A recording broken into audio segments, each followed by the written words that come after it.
Hello, good morning, नमस्कार। सभी का स्वागत है स्पिरिचुअलिटी मैटर्स अध्यात्म के मेरे इस चैनल पे। आई होप सब अच्छा कर रहे होंगे अपनी लाइफ को एंजॉय कर रहे होंगे, बहुत सारा आनंद ले रहे होंगे और जो निरंतर हम सत्र आपके लिए लेकर के आ रहे हैं इसका भी लाभ उठा रहे होंगे।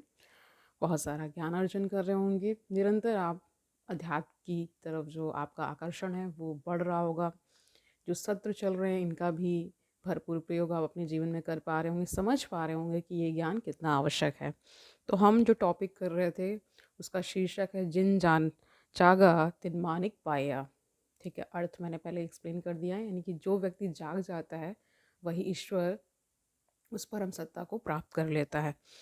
जागना ही क्या है, प्री रिक्विजिट है, तभी वो ईश्वर प्राप्त होता है।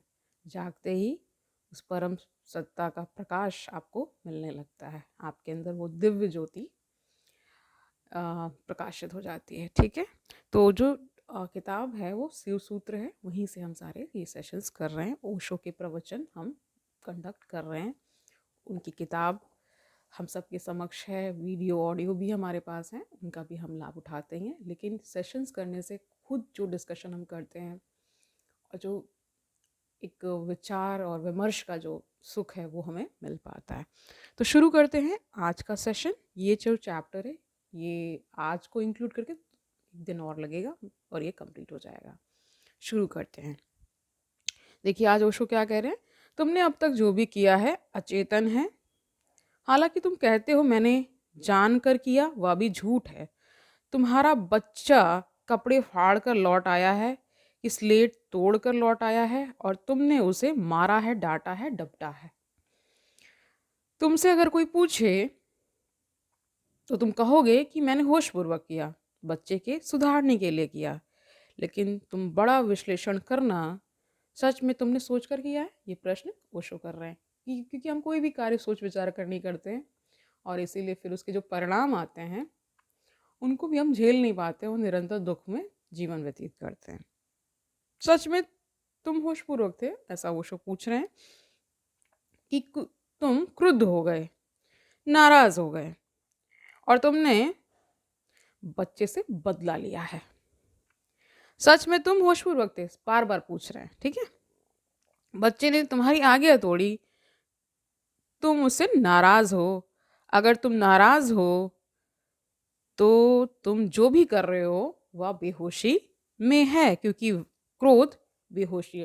तो क्रोध को बेहोशी बता रहे हैं, क्योंकि होश में अगर क्रोध हो जाए तो कहते हैं वो भी मुक्ति की आम, तरफ ही जाता है। यानी अगर आपने होश पूर्वक अगर क्रोध किया, पहली बात तो आ, ये भी समझा जा सकता है जो होश पूर्वक जीवन जिएगा उससे क्रोध आएगा ही क्यों, और फिर भी अगर आ गया तो भी कहा जाता है कि वो कुछ अलग ही क्रोध होगा। ठीक है, तुम उससे नाराज हो। अगर तुम नाराज हो तो तुम जो भी कर रहे हो वह बेहोशी में है, क्योंकि क्रोध बेहोशी है और तुम जो कह रहे हो वह केवल समझाने की बातें हैं। तुम जो कह रहे हो इसके सुधार के लिए तो ऐसा है नहीं। मुल्ला नसरुद्दीन अपने बेटे को मार रहा था और कह रहा था कि तेरे सुधार के लिए, और कह रहा था कि देख देख, एक तू है कि रोज दिन में 2 बार तुझे ना पीटूं तो कोई रास्ता नहीं निकलता, और एक मैं भी था अपने बचपन में कि मेरे बाप ने मुझे कभी नहीं मारा। उसके लड़के ने उसकी तरफ देखते हुए कहा, इससे सिद्ध होता है कि तुम्हारे बाप भले आदमी रहे होंगे। तुम भला मार रहे हो बेटे को और तुम समझ रहे हो कि तुम भला कर रहे हो। बेटा कुछ और समझ रहा है, क्योंकि तुम्हारे मारने को नहीं देख रहा है, तुम्हारे क्रोध को देख रहा है। तुम जो भी कर रहे हो, तुम रियलाइजेशन और रैशनलाइजेशन है ना, तुम उसके आसपास तर्क खड़ा कर देते हो। किसका? रैशनलाइजेशन का तर्क, है ना। और तुम समझते हो अपने को कि मैं बिल्कुल ठीक कर रहा हूँ, बट ऐसा है नहीं। कल ही एक मित्र अपनी पत्नी को लेकर मेरे पास आए। पत्नी उन्हें ध्यान नहीं करने देती, सोचती पत्नी यही है कि यह ध्यान ढंग का नहीं है, पुराणपंथी विचार है। लेकिन या तो ऊपर ऊपर है, अचेतन कारण बिल्कुल दूसरा है। कोई पत्नी नहीं चाहती कि पति ध्यान करे। ठीक है, तो ये पत्नियों को पसंद नहीं आता कि पति ध्यान करें या ऐसे मार्ग पर जाएं। कोई पति नहीं चाहता कि पत्नी ध्यान करे, क्योंकि जैसे ही कोई ध्यान करता है पुराना संबंध खतरे में पड़ जाता है। तो संबंध खतरे में ना पड़े, इसलिए सब प्रपंच किया जाता है। जैसे कोई ध्यान में गया कि वैसे ही काम से उसका रस कम हो जाएगा। काम यहाँ पे काम इच्छा से है, ठीक है, वासनाओं से है। ओके, यह चेतन कारण है, बाकी सब बहाने हैं, बाकी सब ऊपर ऊपर है। पत्नी यह पसंद भी कर सकती है कि पति वैश्यालय चला जाए, इससे भी कोई फर्क नहीं पड़ता, लेकिन पति सन्यास की तरफ उत्सुक हो जाए, इससे फर्क पड़ता है। तो सारी पत्नियां क्या चाहती हैं कि पति आगे पीछे हमारे रहें, है ना, हमारे कहे अनुसार चलें, ठीक है, सन्यास कहीं ना ले लें, तो इससे उनको बड़ा धक्का लगता है। इसलिए पत्नियां चाहती हैं कि भले ही पति वैश्यालय चला जाए लेकिन वो सन्यास ना ले, ठीक है। वैश्यालय जाकर भी पत्नी के बहुत विरोध में नहीं जा रहा है, क्योंकि स्त्री में अभी भी उत्सुक है, इसका ये कारण बता रहे हैं ओशो। लेकिन ध्यान में उत्सुकता बढ़ने का अर्थ हुआ कि स्त्री में उत्सुकता खो जाएगी, और स्त्री में उत्सुकता जब कम हो जाएगी या खो जाएगी तब क्या होगा, तब जो व्यक्ति विशेष है वो अध्यात्म की तरफ अग्रसर हो जाएगा। और फिर जो पत्नियां हैं उनकी, या पत्नियां अगर ऐसी राह पकड़ लें तो पतियों को भी बहुत ज़्यादा धक्का लगता है या उन्हें अच्छा नहीं लगता है। वो चाहते हैं कि हमारे आगे पीछे वो रहें। तो अगर पत्नी के सामने चुनाव ही हो कि पति वैश्यालय जाए कि सन्यास में उतरे, तो पत्नी चुनेगी कि वैश्यालय चला जाए। अगर यही चुनाव हो, लेकिन पत्नी सोचेगी यह कि घर में बच्चे हैं, उनका पालना है और ध्यान में लग जाओगे, तो कैसे पालोगे। ध्यान से बच्चों के पालने में कोई विरोध नहीं है, ना ध्यान से दुकान में काम करने में कोई विरोध है। सच तो यह है कि ध्यान ही जितना कुशलता से कर पाता है कोई नहीं कर सकता, क्योंकि ध्यान संसार से तोड़ता है भीतर गहरे में, बाहर से नहीं तोड़ता। बाहर तो सब खेल वैसा ही चलता रहता है, लेकिन खेल हो जाता है। भीतर एक नई ज्योति जगने लगती है, बाहर का अभिनय तो जारी रहता है। लेकिन पति पत्नी को कष्ट होते हैं, ऊपर से वे कुछ भी कहें, और उनका खुद की भी यही समझ है ना कि मेरे पीछे रहें या कहीं विरक्त ना हो जाएं, और बहुत ज़्यादा ईश्वर तत्व की तरफ अगर आकर्षित हो गए तो फिर सांसारिक दुनिया को वो त्याग देंगे। इस तरह के उनके मनोभाव रहते हैं, और इसीलिए पत्नियां पतियों के संबंध में और पति पत्नियों के संबंध में चाहते हैं कि वो सांसारिकता में ही रहें, कहीं सन्यास की ओर उन्मुख ना हो जाएं, ठीक है, ऐसा है। तो क्या कहें, बाहर तो सब खेल वैसा ही चलता रहता है, लेकिन खेल हो जाता है, भीतर एक नई ज्योति जगने लगती है, बाहर का अभिनय तो जारी रहता है। लेकिन पति पत्नी को कष्ट होते हैं, ऊपर से वे कुछ भी कहें, और उनकी खुद की भी समझ यही हो कि वे ठीक इसी कारण रुकावट डाल रहे हैं, लेकिन भीतर कारण दूसरा है, होता है काम वासना का संबंध है। ध्यान में जाने का अर्थ हुआ कि काम वासना का संबंध शिथिल होने लगेगा, पति की उत्सुकता धीरे धीरे काम वासना में कम हो जाएगी। तो बार बार ओशो इस बात पे बल दे रहे हैं कि अगर ऐसा ध्यान में अगर व्यक्ति विशेष उतरने लगता है, चाहे वो स्त्री हो, पुरुष या कोई अन्य भी जेंडर हो, तो उसके अंदर क्या होगा कि काम वासना जो होगी वो शिथिलता को पाती जाएगी, और एक समय ऐसा आता है कि वो पूरा ही जो प्रपंच है, जो भी आप कह लीजिए इसको, वो तिरोहित होने लगेगा। यानी आपकी जो इच्छाएं हैं वो कम होने लगेंगी। इच्छाओं का कम होने का अर्थ क्या हुआ कि आपके अंदर जो सांसारिकता है जो बैठी हुई है ना, वो कम होने लगेगी, और इससे फिर संसार जिससे बना है ना भाई, स्त्री पुरुष आते हैं, फिर उसके बाद बच्चे आते हैं, पूरा ये संसार इसी प्रकार चल रहा है, इसलिए उनको धक्का लगता है कि ऐसा कहीं मेरा पति ना कर ले या मेरी पत्नी ना कर ले कि पूरा ही सन्यासी ना हो जाए, ठीक है। इधर मेरे पास रोज इस तरह के मित्र आते हैं जो कहते हैं कि मेरी पत्नी की उत्सुकता ही नहीं थी काम में बिल्कुल, लेकिन जब से मैं ध्यान में उत्सुक हुआ तब से एकदम आक्रामक हो गई है काम के लिए। आमतौर से स्त्रियों की उत्सुकता नहीं होती, क्योंकि निश्चिंत है, कोई भय नहीं, कोई खतरा नहीं, वे इतनी भी उत्सुक नहीं दिखाती काम में, उत्सुकता नहीं दिखाती काम में, बल्कि वे काम वासना में ऐसे ही रखती हैं कि ठीक है, तुम्हारे लिए है या भी झूठ है, या सारा सर झूठ है। लेकिन जब पति खुद ही चारों तरफ चक्कर लगा रहा है तो क्यों उत्सुकता दिखाए। तब वे अपने शील और चरित्र का भी भाव बनाए रखती हैं कि पति के लिए उनको इस गृहित कार्य में उतरना पड़ता है। लेकिन जैसे ही पति ध्यान में उत्सुक हो जाए, फिर बेचैनी खड़ी हो जाती है। अब खतरा है और अब पति को खींच लेना शरीर में ज़रूरी है। और ऐसा ही पति को भी घटता है। कुछ ही दिन पहले एक पत्नी मेरे पास आई, वह उत्सुक है, सच में उत्सुक है, और परिणाम गहरे हो सकते हैं। उनके पति मेरी किताबें जला देते हैं, घर के बाहर फेंक देते हैं। पति कहते हैं, मेरे रहते हुए तुझे किसी और से पूछने जाने की ज़रूरत क्या है? पूछ, क्या तुझे पूछना है जब मैं मौजूद हूँ, जब मैं ना बता सकूँ कुछ। तो डैश डैश है, क्योंकि वो उसी फ्लो में बोल रहे होंगे। अब पत्नी भली भांति जानती है कि पति को कि क्या वे बता सकते हैं, कुछ तो ज्ञान है नहीं, लेकिन ऐसे पति कहते हैं। लेकिन पति के अहंकार को चोट लगती है। पत्नी अगर किसी गुरु में उत्सुक हो जाए तो पति के अहंकार को भारी चोट लगती है। कोई उनसे भी ऊपर पत्नी के हृदय में बैठा जा रहा है, कष्ट है, लेकिन उस कष्ट को सीधा नहीं कहा जाएगा। तुम जो भी कर रहे हो, जो भी कह रहे हो, वह कहना पक्का सच्चा नहीं है। भीतर कारण कुछ और होंगे। ध्यान को सदा कारण खोजने चाहिए भीतर, उसे मूल कारण को पकड़ना चाहिए, क्योंकि मूल कारण को बदला जा सकता है। अगर तुमने मूल कारण की जगह कुछ और कारण समझ रखा है जो सच्चा नहीं है, तब कोई बदलाहट नहीं हो सकती। जैसे जैसे तुम जानोगे और जागोगे, वैसे वैसे तुम्हें जीवन में मूल कारण दिखाई पड़ेंगे। तुम पाओगे कि तुम बेटे पर इसलिए नहीं नाराज हो रहे हो कि उसने गलती की, तुम इसलिए नाराज हो रहे हो कि तुम्हें नाराज होने में रस है, गलती बहाना है। तो देखिए, एक कारण ये भी होता है कि पिता और माता दोनों जो पेरेंट्स हैं, उनका भी अहंकार प्रश्न का मतलब प्रश्न बन जाता है उनके लिए कि मेरा कहना कैसे नहीं माना। ठीक है, वो मारते पीटते इसीलिए ना, कोई बच्चा अगर मान लीजिए गलती करता है या वो अपनी मनमानी करने लगता है, तो ये नहीं है कि बच्चे को ठीक करना है।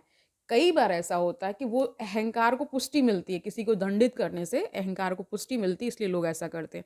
आपने देखा होगा, ये बहुत चर्चित बात है, जो व्यक्ति अहंकारी होगा वो क्या होगा, वो मतलब जेंडर के प्रति भी उसका अच्छा रुझान नहीं होगा, वो कास्ट के प्रति भी कुछ ना कुछ रखता होगा, वो धर्म के प्रति भी कुछ नहीं जानता होगा। ये पूरी एक श्रृंखला बन जाती है। जैसे आप लोग देखेंगे ना कि जो स्त्रियों का सम्मान नहीं करते हैं, तो वो जाति विशेष का भी सम्मान नहीं करते होंगे। अगर उनके अंदर स्त्री के प्रति नीचा भाव है, या उनको वो उस सम्मान की दृष्टि से नहीं देखते हैं, केवल और केवल क्या है, शरीर का भाव है, या उसको एक ऑब्जेक्ट की तरह देखते हैं, भोग वस्तु की तरह देखते हैं, तो ऐसे व्यक्तियों के अंदर आप बहुत कट्टरता भी देखेंगे। धर्म के प्रति बहुत जल्दी उन्मादित भी ऐसे व्यक्ति हो जाते हैं। ये पूरी एक श्रृंखला बनती है, क्योंकि वो जो एक गुण है ना, वो उसको बल देता है। जो व्यक्ति नम्र होगा, स्त्रियों का सम्मान कर रहा होगा, वो जातियों के प्रति भी उसका जो मत होगा वो फ्लेक्सिबल होगा, वो जातिवाद को नहीं मानता होगा। ठीक है, तो ऐसा ही वो सर्वधर्म संभाव की बात रखता होगा, यानी धर्म के किसी और धर्म के प्रति उसका कोई कट्टरता नहीं है, उसके प्रति कोई वैमनस का भाव नहीं है। ये सब होता है। तो ये पूरा एक पैकेज है। अगर कोई व्यक्ति सुधर रहा होगा और वो अगर सेकुलर होगा, तो उसके अंदर धर्म का एक नया दृष्टिकोण होगा, उसके प्रति मतलब सारे धर्मों के प्रति उसके अंदर एक सम्मान होगा, स्त्री के प्रति सम्मान होगा, बच्चों के प्रति सम्मान होगा, इवन जो भी संसार में जीव जंतु है उनके प्रति भी सम्मान होगा, दया भाव होगा, करुणा भाव होगा। ठीक है, तो अगर अगर आपके साथ ऐसा नहीं है, कुछ जाले पड़े हुए हैं, तो इस ज्ञान को लेते हुए वो जाले छटने वाले हैं आपके। ठीक है, तो यही बात बार बार मैंने कही है कि अगर आप अपने धर्म को बहुत ऊपर दिखा रहे हैं, तो वो धर्म को आप नहीं दिखा रहे, वो आप खुद को ऊपर दिखाना चाहते हैं कि देखो मैं इस धर्म का हूँ, इसलिए धर्म मेरा ऊंचा है। तो बेसिकली वो धर्म की बात नहीं है, वो खुद की बात है। ठीक है, समझ गए? तो आगे जानते हैं क्या कह रहे हैं। कह रहे गलती बहाना है, तुम नाराज दफ्तर से लौटे हो, तुम नाराज मालिक पर होना चाहते थे, लेकिन वहां तुम नाराज ना हो सके, क्योंकि मालिक से नाराज होगा होना महंगा धंधा है, क्योंकि उसको उस पर नाराज हो नहीं सकते, इसलिए बच्चे पे गुस्सा उतरेगा ना। नाराज अब तुम कहीं भी होना चाहते हो, पत्नी पर तुम नाराज हो नहीं सकते, क्योंकि 100 में 99 मौके पर नाराजगी में वह माफ कर देती है पति को। महंगा धंधा है वह भी, क्योंकि अगर वह नाराज हो गई तो वह 2-4 दिन तक सिलसिला जारी रखती है, तो तुम बेटे को पकड़ लेते हो। और अब बेटा बेटा है, वह किताबें फाड़ कर लौटेगा ही। अभी कोई बूढ़ा नहीं हुआ, वह गलत गलत बच्चों के साथ खेलेगा ही, क्योंकि अपने बच्चे को छोड़कर सभी बच्चे गलत हैं। मैं एक छोटे से बच्चे से पूछा कि तू अच्छा बच्चा है, प्रश्न किया। सब लोग तुझे अच्छा मानते। उसने कहा अगर मैं सच बताऊं तो मैं उस तरह का बच्चा हूं जिसके साथ मेरी माँ मुझे खेलने न देगी। उसने कहा कि मैं उस तरह का बच्चा हूं जिसके साथ मेरी माँ मुझे खेलने न देगी अगर मैं सच बताऊं। तुम्हारे बच्चे को छोड़कर सब बच्चे गलत हैं, तो वह किसी के साथ खेला होगा, कपड़े फाड़े होंगे, तार फट गई होगी, पैर में चोट लग गई होगी, तुम उसे पकड़ लोगे, वह कमज़ोर है, तुम रेचन अपने क्रोध का उस पर डालोगे, लेकिन तुम कहोगे उसके सुधार के लिए कर रहे हैं। जैसे जैसे तुम जागोगे तुम पाओगे असली कारण दिखाई पड़ने शुरू हो गए, और जब असली कारण दिखाई पड़ते हैं तो उन्हें छोड़ देना एकदम आसान है। फिर कोई कठिनाई नहीं, तुम हंसोगे कि तुमने कैसा झूठा जीवन अपने चारों तरफ खड़ा कर रखा है। तुम एक झूठ हो गए हो, और उस झूठ को लेकर तुम सत्य तक पहुंचना चाहते हो, परमात्मा तक पहुंचना चाहते हो, तुम कभी ना पहुंच पाओगे। ठीक है, तो देखिए सत्य तक पहुंचने का कि हर एक कृत्य में आपको वो सही गलत दिखना शुरू हो जाए। आप जब अपना ही अहंकार जब काटना शुरू करेंगे, तब जाके वो परम स्थिति घटित होती है, जब जहाँ पे आप सब आपसे गलत होगा नहीं फिर, है ना। वो गलत इस वजह से नहीं होगा क्योंकि आप ऐसी राह पर चल पड़े हैं जहाँ गलत होना संभव ही नहीं है। उससे पहले जब तक आप नहीं चले होंगे तब तक आपसे सही गलत दोनों चीज़ें होंगी, लेकिन एक बार जब उस राह पर चल दिए तो फिर वहाँ गलत आपका हृदय कर नहीं पाएगा। ठीक है, मेरे हृदय में संन्यास का अर्थ है झूठ का जो जाल तुमने खड़ा किया है उसे विसर्जित कर देना, और जीवन को वास्तविक और प्रामाणिक जैसे तुम हो, बुरे तो बुरे, क्रोधी तो क्रोधी। अब क्रोध को लीपा पोती करके सुंदर मत बनाओ, घाव को फूलों से छिपाने से कुछ भी ना होगा, घाव और बड़ा होगा। अपने को ढको मत, अपने को उघाड़ दो, कह दो ऐसा हूं मैं, जो बुरा हूं तो बुरा, भला हूं तो भला। लेकिन इसलिए कोई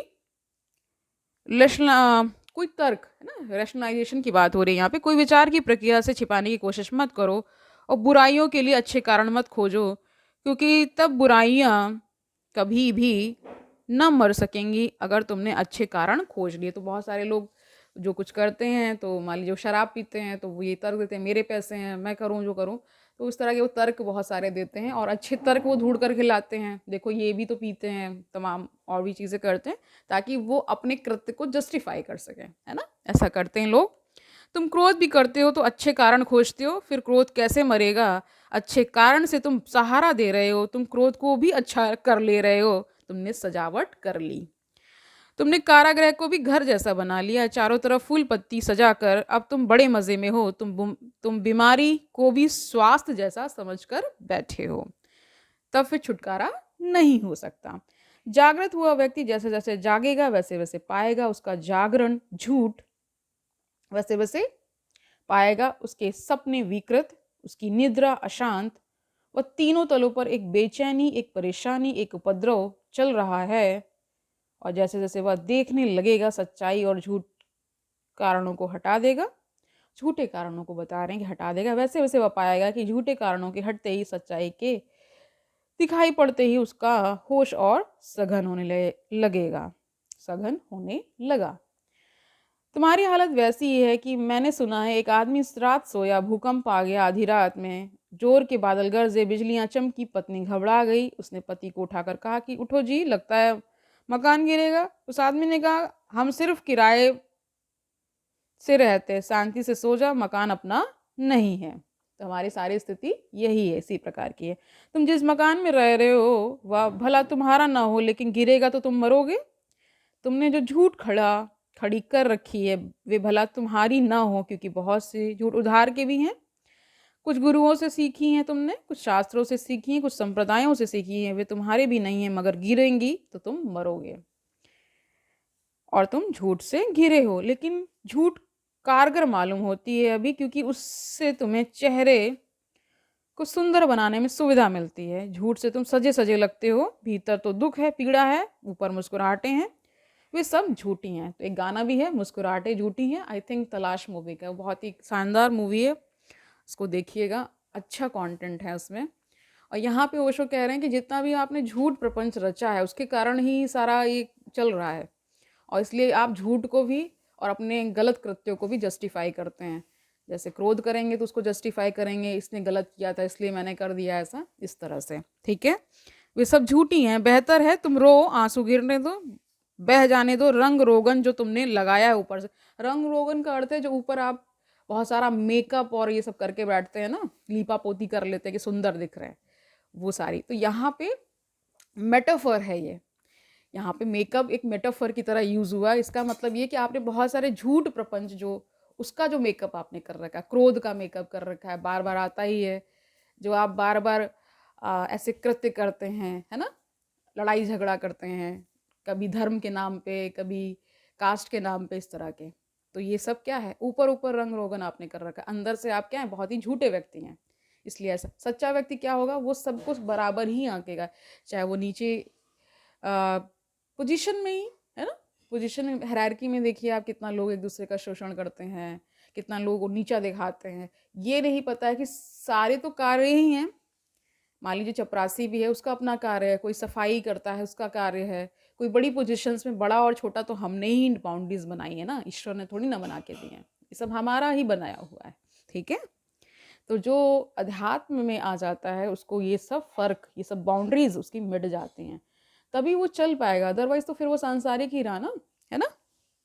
तो वही कह रहे, वैसे वैसे सब रोगन, रंग रोगन बहने लगेगा। इस रंग रोगन के बह जाने का नाम ही सन्यास है। तो संन्यास्त व्यक्ति जो होगा उसके लिए ये सारे जो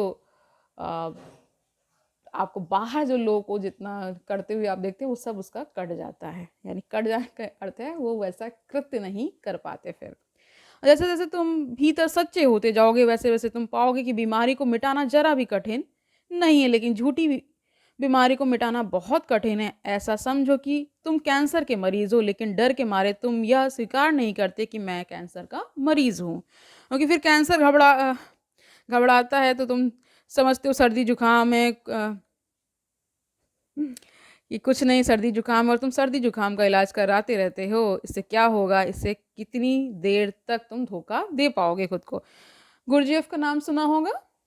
गुरजेफ अपने शिष्यों को कहता था, पहली बात साधक के लिए जान लेनी ज़रूरी है कि उसकी असली बीमारी क्या है। तो बीमारी जब ठीक से पता चलेगी तभी तो उसका आप इलाज ठीक से कर पाएंगे।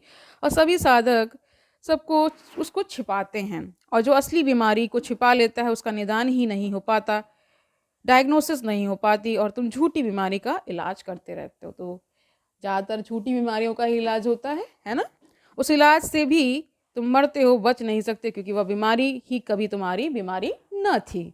मेरे पास लोग आते हैं, कोई पूछता है ईश्वर की खोज करनी, कोई कहता आत्मा की खोज करनी है। उनके चेहरे पर ऐसी खोज का कोई लक्षण नहीं दिखाई पड़ता, या खोज झूठी है, वे किसी और चीज़ की खोज में है, लेकिन ईश्वर के नाम के नीचे उसको छिपा रहे हैं। एक मित्र आए, बूढ़े हैं, और कहा कि बस ईश्वर की तलाश कर रहा हूँ 3 साल से। मैंने कहा 3 साल काफ़ी लंबा वक्त है, अगर ईश्वर तुमसे बच ही ना रहा हो तो अब तक मिल जाना चाहिए। ऐसा डर लगता है कि ईश्वर तुमसे बच रहा है, और अगर वह बच रहा है तो 30 जन्म भी नहीं मिलेगा फिर।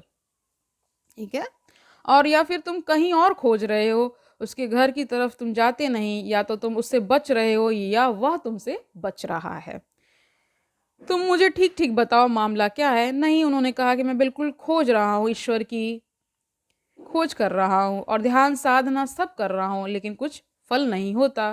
क्या फल चाहते हो? कोई सिद्धि नहीं हाथ आती। अब यह आदमी ईश्वर को खोज ही नहीं रहा, यह आदमी सिद्धि खोज रहा है, यानी सिद्धि प्राप्त हो जाए फिर उसका मैं लाभ उठाऊं, लोगों को दिखाऊं कि देखो मैं इतना सब कुछ कर लेता हूँ, मेरे पास आओ। फिर से वो प्रसिद्धि, पैसा, ये सब अर्जित करते हैं ना। ये सारे उनके खेल प्रपंच चल रहे होते हैं। ईश्वर का नाम रखा हुआ है इसने, सिद्धि भीतर खोज रहा है, ऊपर से ईश्वर का नाम रखा हुआ है। तुम बाजार में ही न पाओगे कि डिब्बों पर कुछ और लिखा है, भीतर कुछ और है। तुम मंदिरों में भी ऐसे आदमी पाओगे, डिब्बे पर कुछ लिखा है, भीतर कुछ और। एक पति चौके में नमक खोज रहा था, बड़ी देर हो गई तो पत्नी ने कहा, इतनी देर लगाने की क्या ज़रूरत है? क्या तुम्हें नमक दिखाई नहीं पड़ता? उसने कहा कि मैं खोज रहा हूँ, मुझे दिखाई नहीं पड़ता। उसने कहा, वह बिल्कुल सामने रखा है, जिस डिब्बे पर हल्दी लिखी है, आँख के सामने रखा है। अंधे हो? सारी खोज ऐसी चल रही है, तुम्हें पक्का पता नहीं तुम क्या खोज रहे हो, क्यों खोज रहे हो। जागने को जैसे जैसे सींचो, ये तुम्हारे जीवन में एक दिशा आएगी। व्यर्थ गिरेगा, सार्थक बचेगा, और जिस दिन बिल्कुल सार्थक बच जाता है, उस दिन मंजिल दूर नहीं। ऐसा मग्न हुआ।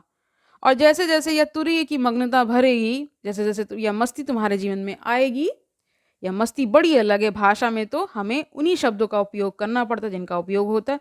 शराब जब कोई आदमी पी लेता है तो उसकी भी एक मस्ती है, लेकिन उस मस्ती में पैर डगमगाते हैं।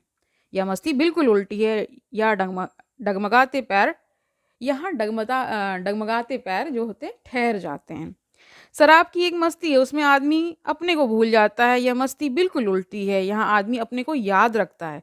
सेल्फ रिमेम्बरिंग की बात की जा रही है।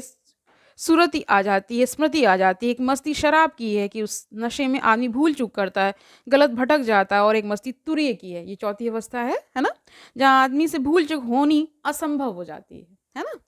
अकबर निकलता था एक दिन हाथी पर सवार, और एक आदमी खड़े होकर उसे गाली देने लगा। छप्पर पर खड़ा था, निश्चित उसी वक्त पकड़वा लिया गया। दूसरे दिन दरबार में हाजिर किया गया। अकबर ने पूछा कि ना समझ, या तू क्या कर रहा था? उसने कहा कि मैं था ही नहीं, मैंने शराब पी ली थी, मैंने गाली दी ही नहीं, बस वह शराब ही गाली दे रही थी। अब तो मैं खुद ही पछता रहा हूँ जब से होश आया, और आप मुझे सजा मत दे क्योंकि मैं था ही नहीं। और अकबर ने स्थिति समझी, क्योंकि अकबर तुरीय में बहुत उत्सुक था। अकबर बड़ी खोज में था कि कहीं से सूत्र मिल जाए जागृति का। उसने बात समझी कि बेहोश आदमी को क्या क्या क्या सजा देनी, उससे गलती होगी या निश्चित है उससे ठीक हो जाए या चमत्कार है। तो आज के लिए हम इतना ही रखते हैं। आज के सेशन से हमने क्या जाना कि अगर होश पूर्वक जीवन जीना आ जाए तो निश्चित ही क्या होता है, एक अलग स्थिति बनती है, एक अनूठी स्थिति बनती है। और उसी स्थिति का नाम तुरीय अवस्था है, प्रकाश की अवस्था है। उसमें ईश्वर स्वयं प्रकाशित हो जाता है, और फिर उसके बाद मुक्ति प्रशस्त हो जाती है। मार्ग पर मुक्ति का मार्ग हमें दिखाई पड़ने लगता है, और फिर हम निरंतर उसी दिशा में चलने लगते हैं। तो आज के लिए इतना ही रखते हैं, कल मिलते हैं। तब तक आनंद से रहिए, सुखपूर्वक अपना जीवन व्यतीत करिए, दूसरों को सुखी करिए। और ये भी याद रखिए कि ओशो का ज्ञान, ओशो के प्रवचन बहुत ही सुंदर प्रवचन हैं, और इन प्रवचनों को सुनते हुए देखते हुए हमें एक दिव्य प्रकाश मिल रहा है, सन्मार्ग पर चलने का एक बल भी मिल रहा है, ताकि हम उस पर निरंतर चलते रहें और अपने गंतव्य तक पहुँचें। कल मिलते हैं, तब तक के लिए हरिओम तत्सत।